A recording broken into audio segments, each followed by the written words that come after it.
A focus on homelessness as the District Social Services Board works on a new housing plan. Good evening, I'm Haley Perot alongside Ryan Bonazzo. Thank you for joining us.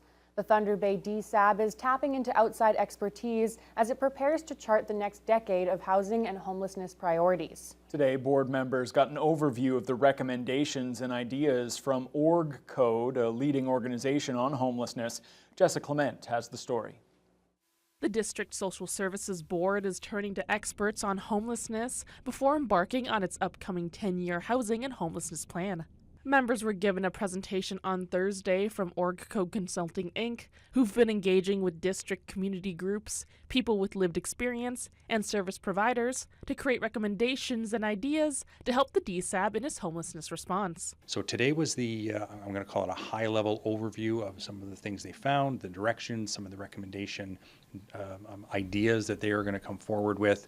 There's a big formal report that will be coming in the new year, but we wanted to share at least this information with our board so they had an understanding of where their report was going to be going. DSAB CEO Ken Ranta says some of the recommendations included focusing more resources to create more homes specifically geared to supportive and transitional housing, working to reduce stigma around homelessness, and formalizing relationships with community partners.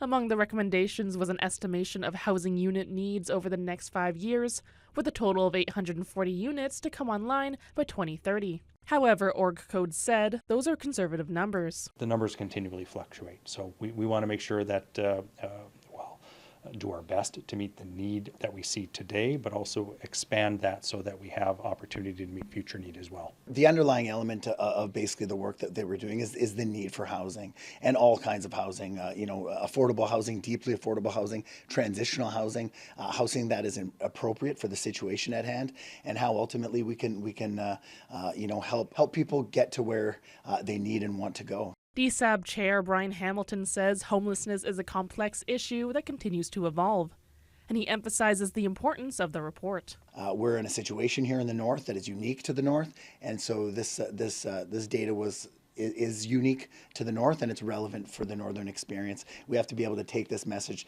to the province so that we get appropriate funding and support for our people in the streets and the people that are enduring this crisis. Org Code's full report will be released in the new year. Jessica Clement, TBT News. A warning about the disturbing details in this next story. OPP and Sioux Lookout announced today that they've laid charges in connection to the death of an infant in that community back in May. 26-year-old Shoshone Beardy of Sandy Lake First Nation is accused of second-degree murder and failing to provide the necessaries of life. Police got the call about the unresponsive 5-month-old victim back on May 9th. The baby was transported to hospital and later pronounced dead. The accused had a scheduled court appearance today. Some of the details in this story are disturbing as well. The director of the province's Special Investigations Unit has cleared a NAPS officer of criminal charges following the police shooting death of a man in Deer Lake First Nation this past summer. 40-year-old Eric Nothing was killed in the fatal incident on July 22nd. NAPS officers were trying to arrest him for a domestic assault.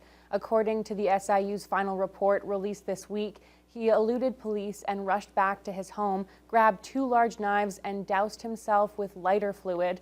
He then ignored the officers' orders to drop the knives, set himself on fire, and ran towards the police. One officer fired his handgun 5 times, and Nothing was struck in the torso. He was pronounced dead at the community's nursing station soon after. SIU Director Joseph Martino says after looking at all the evidence, he's satisfied that the gunfire was reasonable and in self-defense. He concluded there's no basis to lay criminal charges against the NAPS officer. Thunder Bay is hiring a consultant to develop a new 15-year renewal plan for its municipal arenas as part of the city's Smart Growth Action Plan. The end result could see a second ice pad added to existing arenas, while other rinks could be closed or repurposed. Joey Langdon explains. Thunder Bay's 7 arenas are approaching a critical point, as many of them will soon need major repairs. Just this weekend, the scoreboard here at Port Arthur Arena went down, forcing a local tournament to use a portable game clock. Manager of Capital Facility Construction, Kelvin Jankowski, says that's far from the only issue facing local rinks, and that's why the city is planning to hire a consultant to help draw up a 15-year arena renewal strategy to figure out the next step for these facilities. This one, Port Arthur Arena, is coming up to end of life on the floor and the ice plant, as well as the boards. Neveen Arena is in the same kind of situation, but many of the rinks that were built in the 1960s are requiring major investment in the next 10 years. An arena might have been the right location 40, 50 years ago. It just doesn't work for today's society and for where the users are and where we're seeing a lot more multi-unit facilities, Tournament Center being the newest one in the area is an example of that, but other jurisdictions, we're going to look at benchmark from other jurisdictions and see how they're moving forward with their arenas. The largest and most prestigious of those, Fort William Gardens, is not immune. The Grand Old Barn first opened its doors in March of 1951, and the Gardens will celebrate its 75th anniversary in just a few months' time. Despite the recent renovations done in advance of the Scotties Tournament of Hearts curling event, the city's long-range plans include potentially building a brand-new 5,000-seat arena that would help attract larger concerts and perhaps an OHL or ECHL team to the city. So Fort William Gardens, right now it's gone through a fairly extensive renewal process. We're comfortable with the Gardens maintaining its current operating status for the next 10 years, but we are looking for this consultant to look at the 15-year time frame, and because the Gardens will either require major reinvestment again in 15 years, or we will be looking at a future facility. Nothing is off the table when it comes to providing the city with the funding required for all needed upgrades to local arenas. That includes selling the naming rights to the Gardens for the first time. I believe that's being worked on now, and that's continuing, and so we'll see things such as that rolling out over the next coming months. In the past, the city has stated that twinning a local arena would likely lead to the closure or repurposing of a different rink. Jankowski says that any decisions made on community arenas would be made with all stakeholders in mind, and that includes input from community members and users of the facilities. Joey Langdon, TBT News. Ontario MPPs are taking more than 3 months away from the legislature after rising from the fall session at Queen's Park today. The government voted to return from the winter break on March 23rd after sitting for just a few weeks in this latest session. CTV's Siobhan Morris reports. There's no holly, but the halls of Queen's Park are very much decked for the holidays. On this last day of this abbreviated session, the same steady drumbeat that has pounded the last 7 weeks. The minister handpicked conservative insiders to receive government funds. The Labour minister hammered daily, called on to resign over the Skills Development Fund. Every dollar goes to training. It's in the guidelines of the publicly accessible funds. With question period over for the year, Merry Christmas, Happy Hanukkah. The Premier stressed the responsibility MPPs have to the people they represent. And when we work together, we can do incredible things, even though we disagree. But politicians won't be all in one place to collaborate for a very, very long time. After only 51 days in the legislature in 2025, the House is on break until March 23rd. That's crazy. It's not acceptable. The government House leader begs to differ. I think it's acceptable when you look at the tremendous amount of legislation that we were able to drive forward. Clark says they need time to go home and consult with constituents. We need to look at their priorities, things like keeping costs down, getting people moving, getting these big projects implemented. Opposition parties see this as a dodge of accountability. The Premier sees the legislature as a magnifying glass on all of his failures. Marit Stiles goes a step further. I think he's a coward. Getting out of here as fast as they can and getting as far away from yet another scandal and another police investigation as they can. There's worry about more fast-tracking bills, skipping consultations, working details out in regulation. They're silencing your voices. They don't want to give you an opportunity to have input on the legislation that affects your day-to-day lives. Opposition parties don't think it makes a lot of sense for the Premier to have ordered civil servants back in the office 5 days a week in the new year, when he's often missing from question period and the House is on recess until spring. At Queen's Park, Siobhan Morris, CTV News. The local Salvation Army is making a push for support as its annual Christmas Kettle campaign enters the final stretch. With 2 weeks left to go, the Kettle campaign has managed to raise just over 50% of the targeted $310,000 goal. The money will go directly to the Salvation Army's breakfast, shelter, and other programming. Donations are accepted at Kettle sites across the city. Executive Director Gary Ferguson notes the rising cost of living is making it harder for families to give, even as the organization's own costs continue to climb. Many people have felt the increases in cost, us too at the center alone too. Some of our costs have gone up anywhere from 12 to 18% on different items, and I think people in the community are also experiencing that, so we understand that. So again, you know, anything that people can do to help, we truly appreciate it. And I do have to say, I really want to thank the citizens and thank my volunteers and my staff for without these people, we could not do the good work that we're doing with the Salvation Army in Thunder Bay.